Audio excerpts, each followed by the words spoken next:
हाय, तर आज आपण बाळासाठी एकदमच पौष्टिक आणि पचायला हलकी अशी व्हेजिटेबल खिचडी बनवणार आहोत. त्याच्यामध्ये भाज्या ज्या आहेत त्या आपण आपल्या बाळाच्या आवडीप्रमाणे कमी जास्त करू शकतो. तर अर्ध्या तासापूर्वी इथे मी 2 चमचे असे इंद्रायणी तांदूळ आणि 1 चमचा पॉलिश केलेली मूग डाळ अशी 3 ते 4 वेळा स्वच्छ पाण्यामध्ये धुवून घेतली होती आणि ती तशीच भिजायला ठेवली होती. आणि भाज्यांमध्ये मी आज पुन्हा कॅरेट पंपकिनच देणार होते, कारण मी ते काल इंट्रोड्यूस केलं होतं आणि मला तेच कंटिन्यू ठेवायचं होतं आज आणि उद्या परत, म्हणजे 1-2 दिवसांसाठी.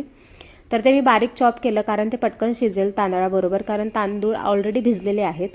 सो गरम पाण्यामध्ये ते दोन्ही मी टाकलं आणि त्याच्यामध्ये एकदमच थोडीशी अशी केमिकल फ्री अशी हळद आणि थोडंसं असं साजूक तूप टाकून चांगलं असं शिजवून घेतलं. खूप जास्त वेळ शिजवायचं ते, जेणेकरून भात जरासुद्धा कच्चा राहता कामा नये. सो वरती जो हा फेस येतो ना, तो आपल्याला काढता येतो जर आपण हे असं खुलं शिजवलं तर. कुकरमध्ये ही प्रोसेस आपल्याला करता येत नाही.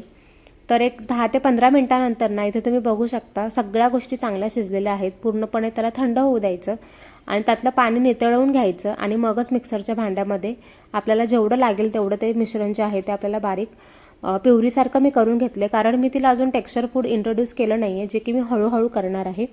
सो इथे मस्त अशी प्युरी फॉर्ममध्ये व्हेजिटेबल खिचडी तयार झाली आहे.